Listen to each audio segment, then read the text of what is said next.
One, two, one, two. Parlons vrai avec BNP Paribas. Je pars bientôt à la retraite et je me suis encore coincé le dos. Je fais comment pour payer l'ostéopathe? Eh bien, je vous conseille la complémentaire santé BNP Paribas qui peut prendre en charge les médecines douces. Et si vous souscrivez lors de votre départ à la retraite, vous bénéficiez de 25% de réduction la première année. 25%? Pas mal. Moi qui pensais dos au mur, ça va mieux. BNP Paribas, la banque et l'assurance d'un monde qui change. BNP Paribas Protection Santé assurée par Cardiff Assurance Vie, entreprise régie par le Code des assurances. Voir conditions en agence. Franck Ferrand sur Europe 1, au cœur de l'histoire.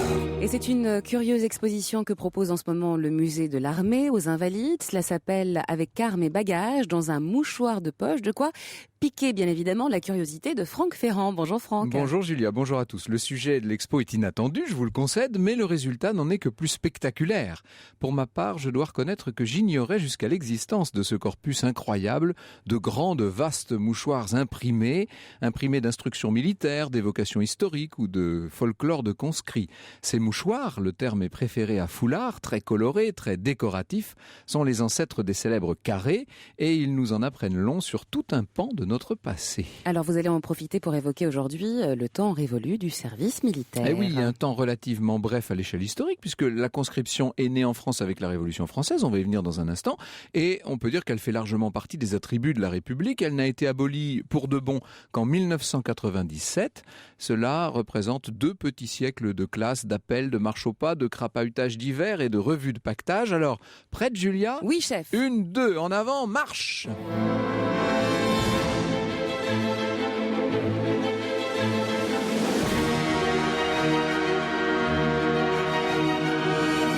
De 13h à 14h sur Europe 1, au cœur de l'histoire. Franck Ferrand.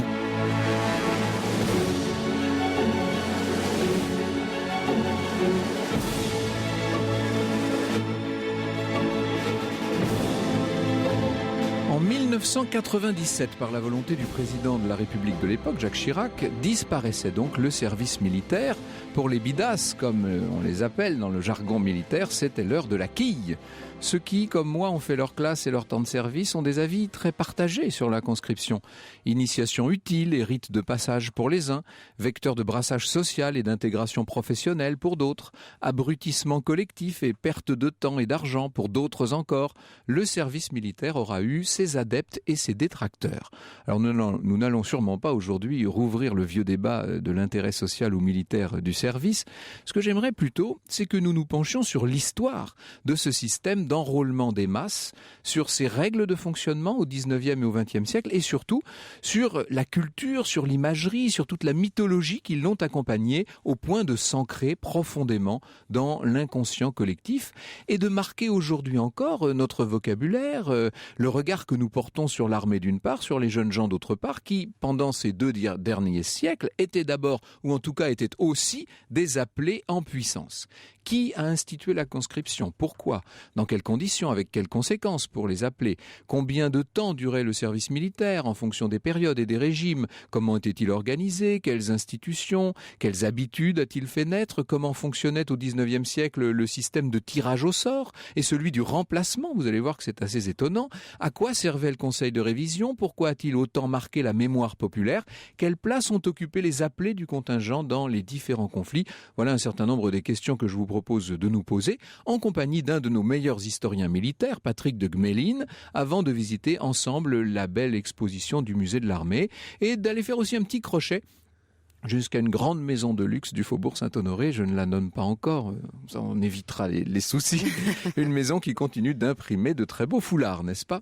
Arrivé dans son corps d'affectation, écrit Jean-Louis Riccioli dans le catalogue de l'Expo, le conscrit devient soldat. À cette fin, on lui remet d'abord les objets relevant de son nouvel état, habillement, équipement dont souvent un mouchoir d'instruction, un uniforme pour le service de garnison, les corvées ou le service de campagne, le sac à dos dit as de carreaux et les accessoires nécessaires à l'entretien du pactage, du cheval, le cas échéant, à l'hygiène et à l'alimentation, trousse de couture, gamelles, couverts, plats de campement, outils individuels, couchage, toile de tente, etc.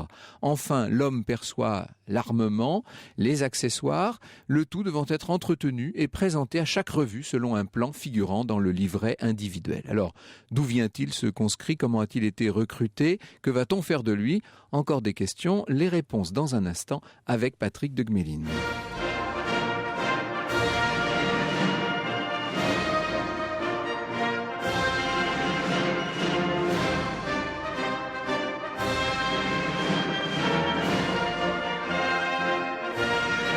L'extrait de Sambre et Meuse, Franck nous plonge aujourd'hui sur Europe 1 au cœur de l'histoire du service militaire.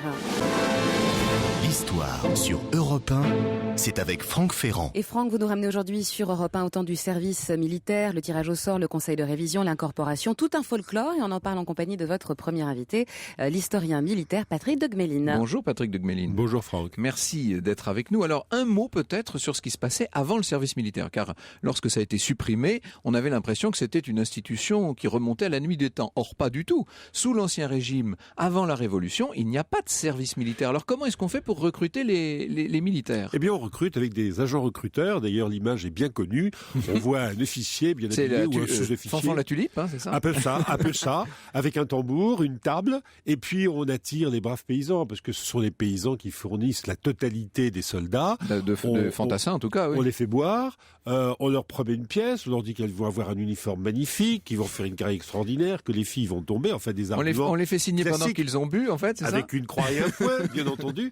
Et c'est comme ça que ça marche. Et en 1688, d'ailleurs, Louis XIV, on promulgue une ordonnance pour bien organiser ça avec les milices régionales. Parce que là, le mot région a une grande importance. C'est vraiment toutes les régions. Mais ce n'est pas une conscription, pas du tout. C'est un volontariat qui fournit quand même pendant tout l'Ancien Régime jusqu'à la Révolution, des troupes qui vont se battre dans toute l'Europe. Oui. Alors, avec la Révolution, tout change, puisqu'on estime que le citoyen a le devoir, c'est une idée très antique, finalement très romaine, et ça n'est pas étonnant quand on sait l'inspiration romaine d'une partie de tous ces révolutionnaires, on estime que le citoyen se doit de se battre pour la patrie. D'ailleurs, on n'a pas le choix. Alors, on n'a pas le choix, mais alors, l'idée vient des représentants du peuple, vient des députés, et au niveau du dit peuple, c'est tout à fait différent. Peut-être pas dans les villes, qui sont très prises par les comités révolutionnaires, mais dans les campagnes qui vont continuer à fournir la majeure partie de ceux qu'on n'appelle pas encore les conscrits, mais ça va venir, on raisonne différemment. Alors là, la patrie est en danger, les soldats de l'an 2, Danton, c'est toute la phraséologie et la terminologie et l'imagerie révolutionnaire. Alors on voit dans les livres d'histoire de notre jeunesse, enfin la mienne, pas la vôtre, Franck, vous êtes beaucoup trop jeune, on voit les images avec les révolutionnaires qui se précipitent pour défendre la France aux frontières, tout ça c'est très joli, mais ça ne se passe pas exactement comme ça. C'est-à-dire qu'il y a des régions qui évidemment traînent les pieds, c'est le moins qu'on puisse dire. Hein. Et non seulement elles traînent les pieds, mais elles vont se soulever, car notamment dans l'Ouest joue la un rôle Vendée, très on en parlait important. la semaine dernière. La Vendée et la Bretagne, on va se soulever d'abord à cause de la conscription, parce que le paysan n'a aucune envie d'aller défendre loin de son champ mais c'est ça. Un pays dont il n'a pas vraiment idée. Le sentiment national de patrie n'existe pas véritablement. Il veut rester chez lui. Il veut bien défendre à la limite, j'allais dire, son précaré au sens propre du terme, mais à condition de rester sur place et de rentrer chez lui tous les soirs et de s'occuper des bêtes. Donc il y a déjà un gros problème. Et ça va être l'une des causes essentielles, sinon la première cause du soulèvement de la Vendée et de la Bretagne, donc des provinces de l'Ouest, sur lesquelles vont se greffer la religion, avec l'interdiction des bons prêtres et l'apparition des prêtres réfractaires. Et puis plus tard, le royalisme. Sur le royalisme, voilà. Qui a l'avantage, j'allais dire techniquement et sur le plan de la communication, je vais choquer peut-être un certain nombre de gens, de regrouper ces deux notions. Oui, voilà, c'est ça. On est contre aller se battre aux frontières, on veut pas qu'on nous enlève les bons prêtres. Et tout ça va donner des soulèvements à l'ouest de la France, un petit peu autre part aussi, mais c'est essentiellement l'ouest. Alors en 98 est institué donc le service militaire obligatoire. Absolument. C'est la loi Jourdan. Alors c'est la loi Jourdan. Alors on sait peu que c'est le futur maréchal Jourdan. Oui, c'est lui. Qui est à l'époque au Conseil des 500, qui va, proposer et défendre cette loi, avec un monsieur dont on ne parle jamais, et qui s'appelle monsieur Delbrel. Monsieur Delbrel est un avocat. Dont acte. Qui est un avocat qui avait voté la mort du roi. C'est un pur, peut-être pas, mais dur certainement. Et la loi officiellement s'appelle Jourdan-Delbrel. Alors cette loi, effectivement, institue le service militaire et donc, dans la suite, la conscription. Un service militaire qui concerne tous les jeunes gens, même jusqu'à 30 ans, de 18 à 30 ans. Absolument. Et un service militaire très long, puisque tous ces services militaires, et dans la période qui va nous intéresser là maintenant, on parle d'un service militaire de 5 ans. C'est pas une bagatelle. Et là, on est un petit peu dans la suite, comme c'est arrivé très souvent au moment de la Révolution, on est dans la suite de l'Ancien Régime. On est habitué, non pas à un service, mais à un passage très long dans l'armée royale. On va passer à un service long dans l'armée révolutionnaire, mais il y a aussi une raison, c'est que Certains se doutent que les guerres aux frontières, les différentes coalitions peuvent durer plus longtemps que quelques mois. Donc il faut avoir la réserve de soldats. Et puis en plus, tous ceux qui sont appelés, les conscrits, ne viennent pas loin de là. On sait à peu près qu'au cours des 30 ou 40 années qui vont s'écouler, on a à peu près 30 à 40% des conscrits qui ne se présentent pas ou qui, pour des raisons quelconques, sont exemptés ou réformés. Alors voilà, on va voir d'ailleurs dans quelles conditions on pouvait être exempté. Et puis surtout, on va découvrir une innovation qui arrive en 1804, en même temps que l'Empire, c'est le tirage au sort. C'est-à-dire que cette conscription, le service militaire était obligatoire, mais était obligatoire pour ceux qui avaient été tirés au sort. Aujourd'hui, ça nous paraît étrange. En fait, ça a duré ça jusqu'en 1903. Absolument. Donc voilà, on y vient dans un instant.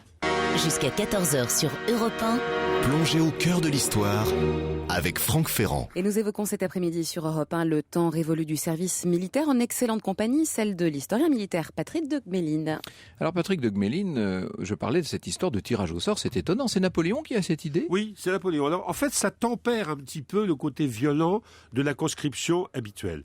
D'abord, on se rend compte qu'effectivement, il n'y a que 30 à 35%, je le disais à l'instant, d'appelés, de conscrits qui font véritablement leur service militaire. Or, la force publique n'est pas suffisante pour contraindre les autres à le faire. Exactement. Alors, il faut dire qu'il y a une grosse complicité dans les populations. Enfin, on n'a pas le temps d'entrer dans tout ça, mais il y a on fait corps autour. C'est étrange parce qu'on va voir que tout ça va se renverser. D'ici à quelques décennies, il sera extrêmement mal vu de ne pas faire son service. Exactement. Mais à l'époque, c'est pas encore le cas. Ça va le devenir. Et puis alors, là, il y a une question sociale qui intervient. Sociale qu'il faut d'ailleurs modérer, parce qu'il y a de très riches paysans qui restent des paysans, mais qui peuvent racheter. Alors en fait, il y a la fameuse expression, qui est d'ailleurs passée dans nos mœurs maintenant, on a tiré un bon ou un mauvais numéro. Ouais, j'ai pas tiré le bon numéro, on dit. Exactement. Eh bien, ça vient de là, parce qu'on tirait un numéro, et le numéro, ou bien on partait faire son service, ou bien on restait chez papa, maman, ou chez soi. Et c'est là qu'intervient cette chose étonnante qui est le rachat. Moyennant une certaine somme, le malheureux, ou plus exactement son père, le père du malheureux qui a eu de mauvais numéros, peut racheter et il fait partir un pauvre à sa place. C'est amusant parce que il y a quelques jours, nous avons remis, c'était vendredi soir, nous avons remis les prix Un patrimoine pour demain à la Cité de l'Architecture. Oui. Et parmi les magnifiques monuments qui ont été sauvés, il y avait une grange avec un séchoir à noix qui a été construite intégralement avec des primes de rachat de conscription. Et c'était l'ancêtre de la dame qui la possède aujourd'hui, avait fait 3 services militaires, dont 2 pour des tierces personnes, évidemment, et il était payé à chaque fois pour faire le service des autres, en fait. Et au bout de 15 ans, il a eu de quoi se faire construire cette belle grange. Ça faisait partie vraiment du quotidien des campagnes de l'époque. Tout à fait. C'est effectivement... Avec les scandales que ça pouvait aussi susciter. Il y avait des scandales, et puis il y avait des histoires de famille qui surgissaient, et puis ça faisait souvent surgir de l'argent de familles qui a priori n'en avaient pas. On avait mis de côté, donc on pouvait racheter de petits, et ça posait des problèmes dans les campagnes assez graves. Mais malgré tout, c'est un système qui a marché très longtemps. Jusqu'en 1905. Bien. Donc Absolument. pendant exactement 100 ans, exactement. À chaque fois qu'il y a de la conscription, parce qu'il y a eu des petites intermittences, on ne va pas entrer dans tous les détails, mais à chaque fois, c'est par ce système de tirage au sort et de rachat possible pour ceux qui ont les moyens, qui font faire leur service par quelqu'un d'autre. Absolument. Service de 5 ans. Et en 1905, on supprime le tirage au sort, mais par contre, on réduit considérablement la durée du service. Du service militaire, tout à fait. On le ramène à 3 ans. À 2 ans. 2 ans. Donc la loi de 1905, c'est la loi du gouvernement c'est Rouvier, c'est ça. À l'époque, oui. Alors en plus, il y a une chose qui est importante. On dit bien que c'est un service personnel obligatoire et égal. Il y a toujours les formules républicaines qui viennent pour ce genre de choses. Et c'est le général André qui a fait parler de lui dans d'autres circonstances, dans qui était ministre de la guerre de l'époque, est aussi l'artisan de cette loi. Il y a aussi d'ailleurs à cette époque une chose importante, c'est qu'on crée ce qu'on appelle le sursis, et qui va avoir un rôle très important jusqu'à la fin du service militaire pour les gens qui font des études.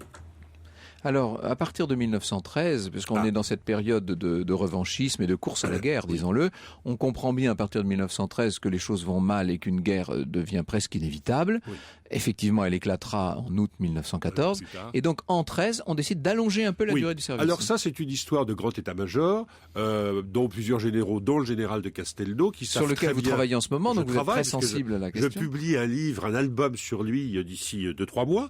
Et alors, Castelnau sait, comme plusieurs de ses collaborateurs, que de l'autre côté du Rhin, les bottes commencent à résonner, et des bottes beaucoup plus nombreuses que les croquenots français. Et ça l'inquiète beaucoup, parce que le service est plus long, parce qu'il y a plus d'hommes, donc il faut qu'on fasse quelque chose.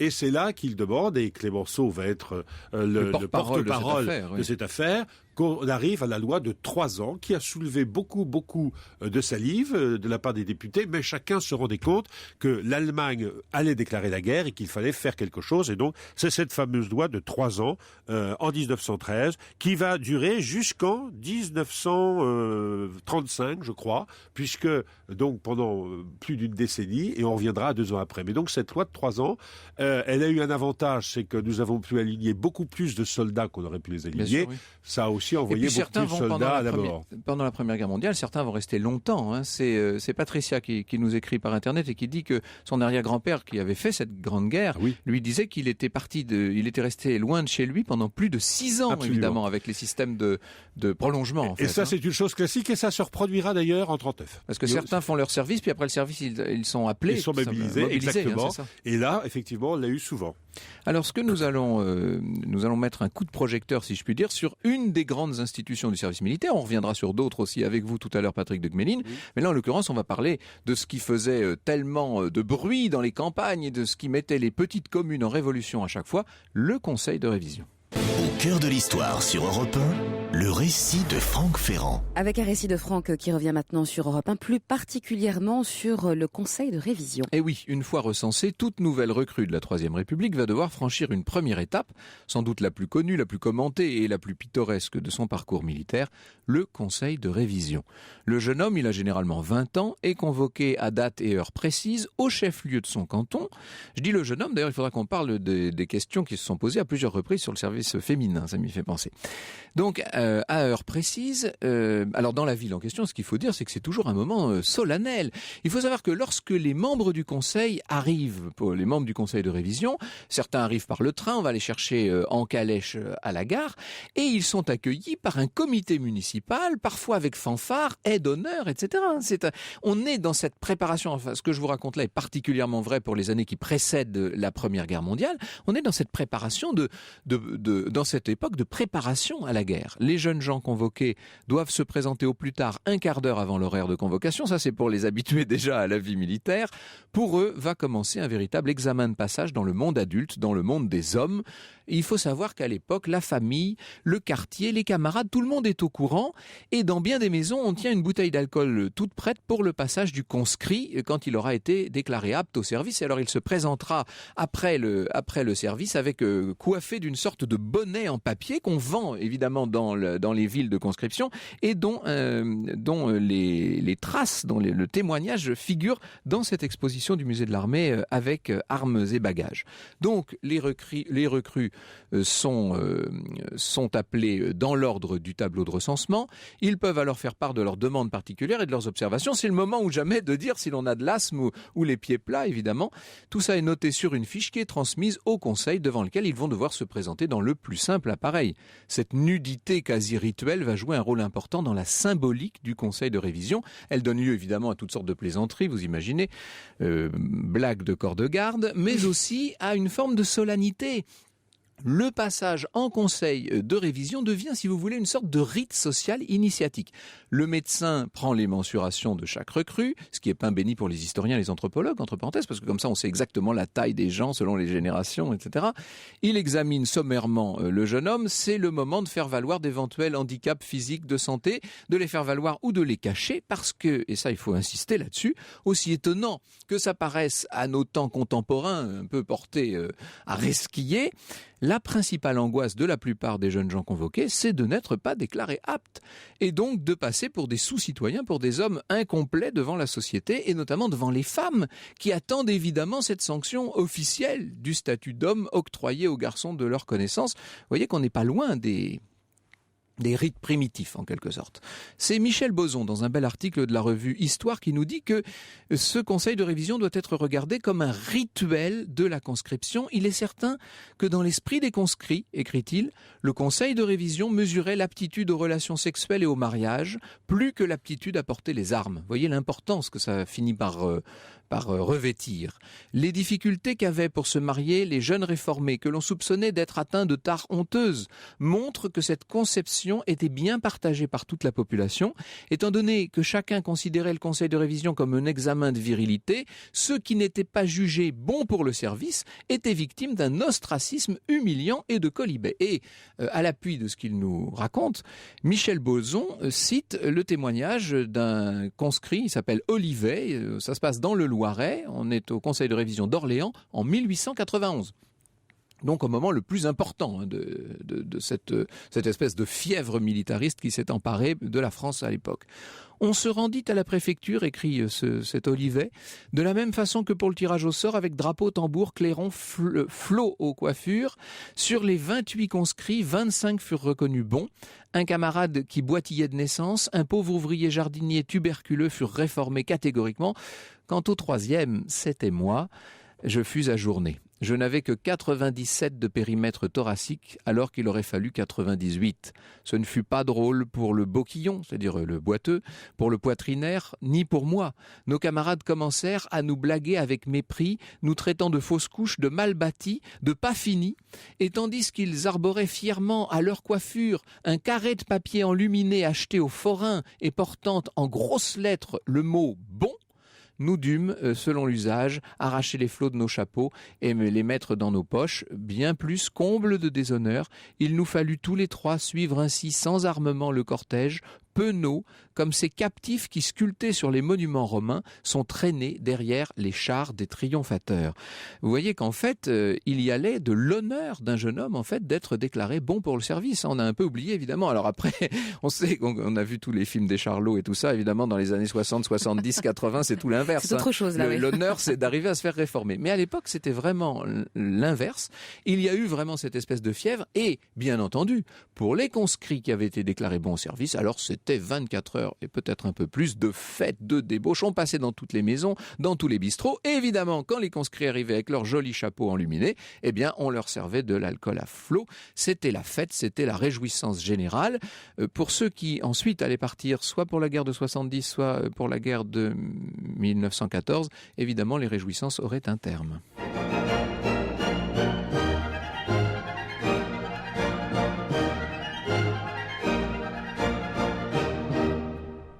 À mes amis, que jour de fête, je veux marcher sous vos drapeaux.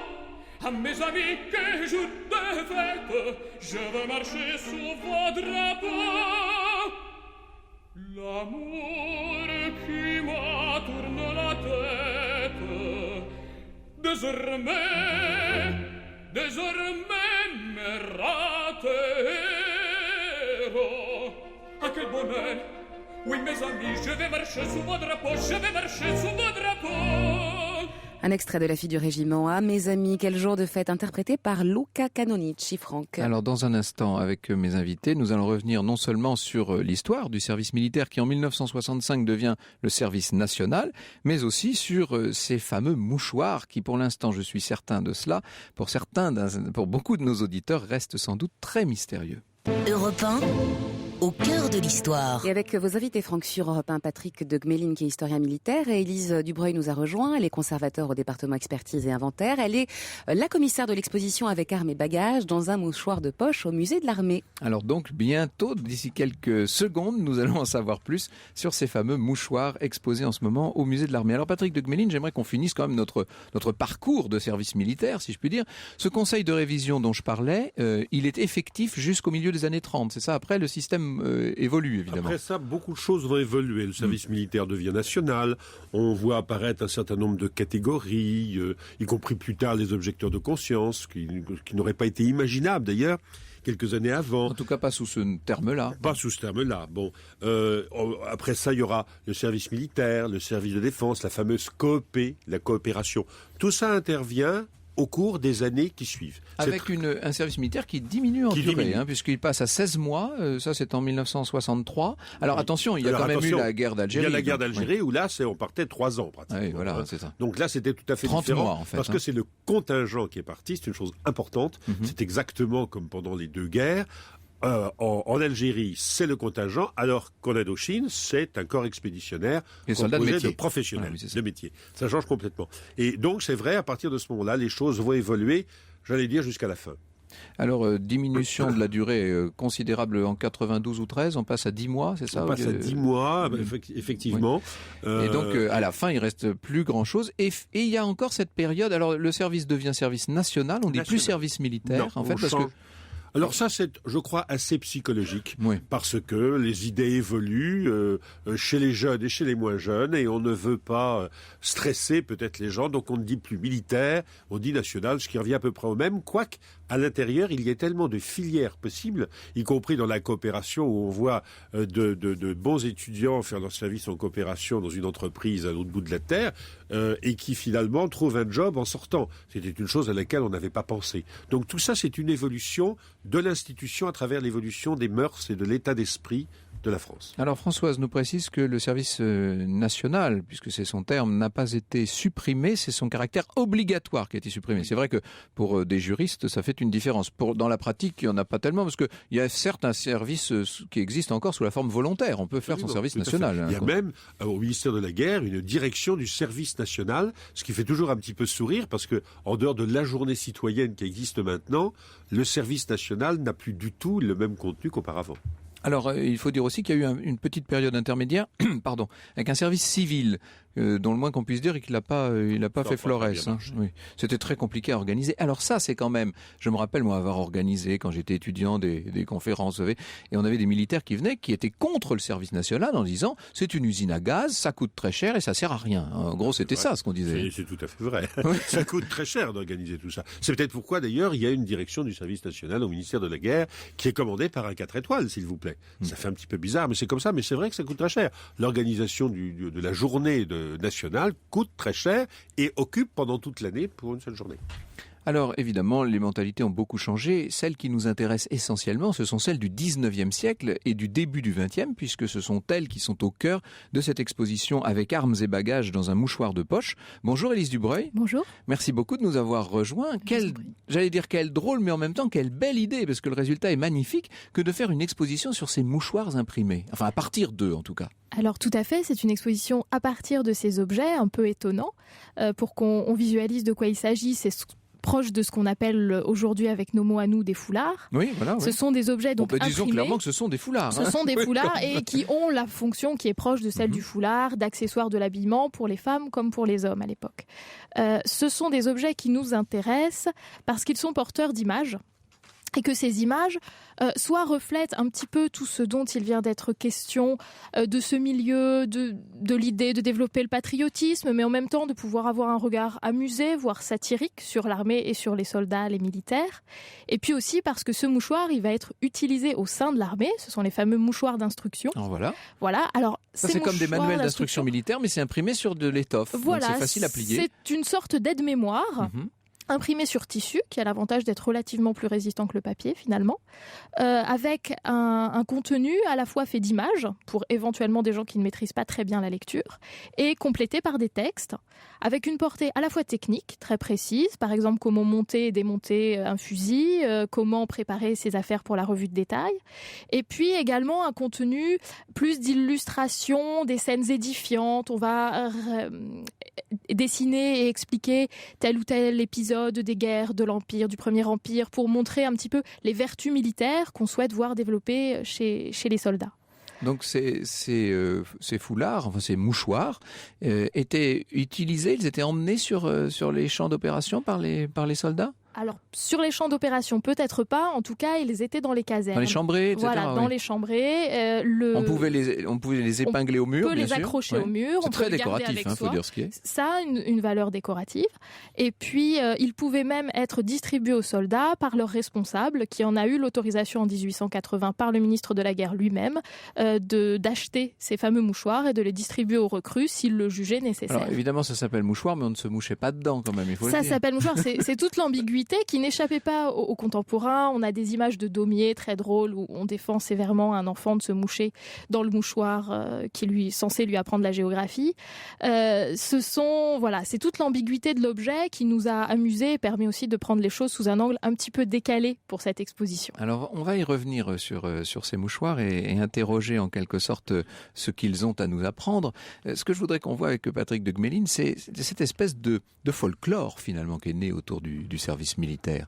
Il y avait, moi je me rappelle étant petit, ça faisait partie notamment dans les campagnes, il faut dire, c'était peut-être un peu moins vrai dans les villes, ça faisait partie du vocabulaire permanent et quand on était tout petit, je me rappelle les vieux qui nous disaient « Ah bah tu verras quand » et alors c'était toujours des histoires d'armée, de service militaire, le côté apte et bon pour le service faisait partie des références quotidiennes en fait. Absolument. Et le vocabulaire qui était utilisé par ces hommes qui étaient les conscrits, puisque c'était des hommes, et peu à peu, et progressivement, passé pour certains d'entre eux dans le langage quotidien. Les bidasses, évidemment. Les bidasses, il y en a l'ordinaire, par exemple. L'ordinaire, c'est la cantine, le bidasse, la gamelle, etc.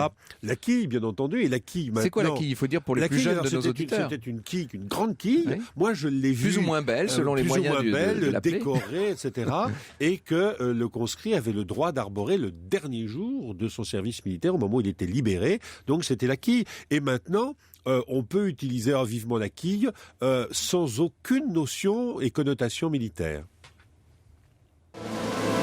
Franck Ferrand, sur Europe 1, au cœur de l'histoire. On parle de supprimer d'un seul coup toute l'armée. Il y a quelques imbéciles qui la trouvent inutile. Supprimer tous les soldats, c'est un crime, c'est même plus que ça. Car je le dis bien, des militaires, il en faut. S'il n'y avait plus de militaires, qu'est-ce qu'on deviendrait sur Terre? Je vous jure qu'il y en aurait beaucoup qui trouveraient que c'est un sale coup. Qu'est-ce qu'on ferait des casernements? Qu'est-ce qu'on ferait de notre habillement? Les tuniques et les pantalons qui sont ou trop courts ou trop longs, et les godilles aussi cossus qu'on fait briller en crachant dessus. Qui c'est qui mangerait les paillots qui font glou-glou dans les boyaux? Que deviendraient les commandants? L'adjudant qui vous fout dedans, le major qui vous fout dehors. Mais où ce qu'irait coquin de sort? Toutes les puces et toutes les punaises qui dans les pieux se promènent à l'aise. Et qu'est-ce que diraient les nounous s'il n'y avait plus des tourlourous pour les prendre sur leurs genoux et pour les s'il n'y avait plus de militaires, interprété par Jackie Franck. Alors nous sommes toujours en compagnie de nos invités pour parler du service militaire avec Patrick de Gmelin, avec Élise Dubreuil qui est commissaire de cette exposition avec armes et bagages au musée de l'armée. Et je feuillette le magnifique catalogue qui est plein d'essais comme tous ces beaux catalogues et qui bien sûr est illustré de couleurs très vives et à chaque fois on fait O, A et ce sont des carrés Hermès, disons-le, qui illustrent. Tout à fait, puisque nous en présentons quelques-uns, 8 exactement dans l'exposition.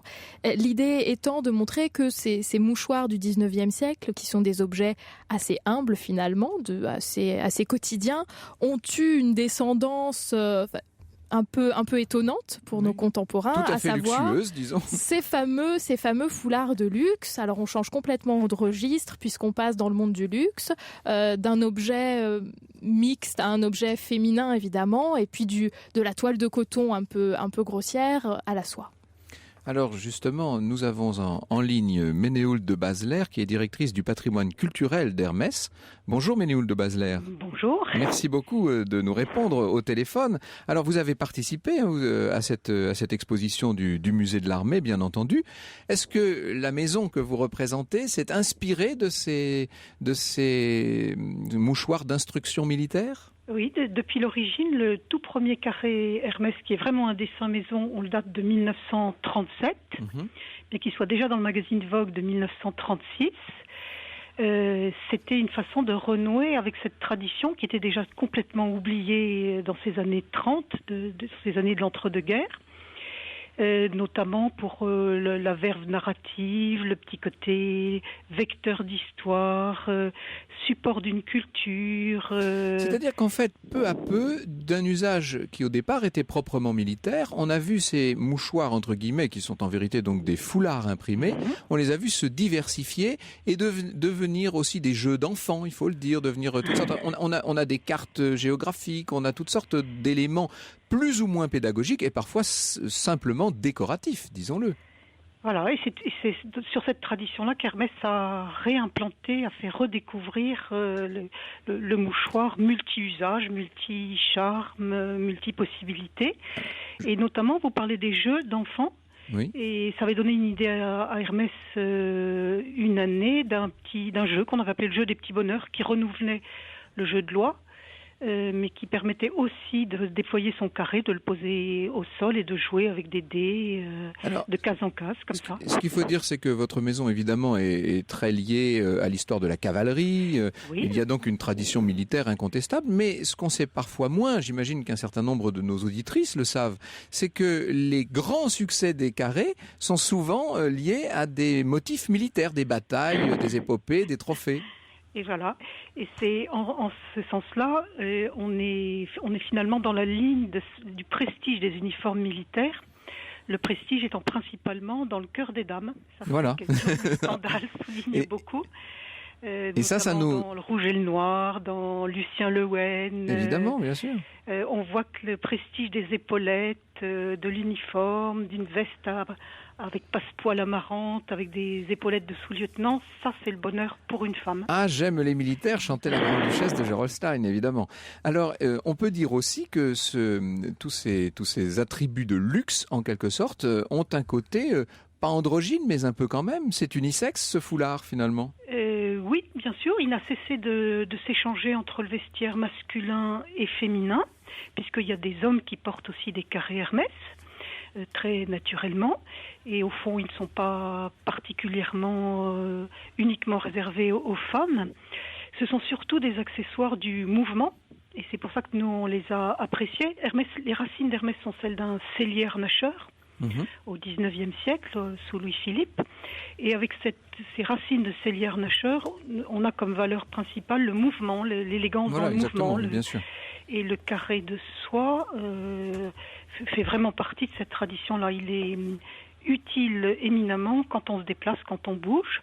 Merci. Et il y a le petit plus, c'est quand il est narratif, si vous voulez. Oui, qu'il raconte une histoire, voilà, en quelque sorte, ou qu'il commémore aussi un événement. Voilà. Oui, il peut aussi commémorer un événement. Merci beaucoup, Ménéou de Basler. Pardon, je suis obligé de vous interrompre. Nous arrivons à la fin de cette émission.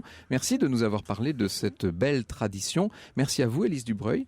Donc, on peut voir l'exposition en ce moment au Musée de l'Armée. On a encore un peu de temps ? Oui, jusqu'au 13 janvier. Et quant à vous, Patrick de Gmelin, je vais vous libérer pour aller retourner à vos chères études. Vous travaillez sur le général de Castelnau, dont vous aimeriez bien qu'on l'appelle le maréchal de Castelnau, du reste. Oui. Mais il y a un petit mouvement qui est en train de se dessiner. Et pas parmi des folkloriques, parmi des politiques, parmi des journalistes. Pourquoi pas ? Oui, ça serait quand même quelques années après. Et il faut quand même le resituer d'un mot, le général de Castelnau, dans le temps notamment. Hein. C'est un grand soldat qui a quand même, en même temps été un grand intellectuel, un homme de culture, pas uniquement le militaire. Il est mort très tard, il est mort en 1944, il était né en 1851. Et c'était un des plus grands soldats de la guerre de 14, reconnu par tout le monde, même par ses adversaires, mais cependant ne l'a pas fait maréchal de France, alors peut-être. On ne sait jamais. Et à cette époque, justement, où il était, où la France entière était aux armes et sous les drapeaux, en quelque sorte. Merci de nous avoir fait profiter de vos lumières. Merci à toute l'équipe, puisque j'ai quelques secondes, j'en profite pour remercier beaucoup Lorena et Marion, qui tous les jours préparent cette émission et la préparent, croyez-moi, avec beaucoup d'efficacité. Merci à Guillaume Vassot, merci à Fabrice, qui est aujourd'hui aux manettes. Elles sont toutes gênées, elles sont toutes rouges derrière la vitre, c'est merveilleux. Merci. C'est la journée de la gentillesse, d'ailleurs, aujourd'hui. Eh ben voilà, c'était l'occasion de le faire.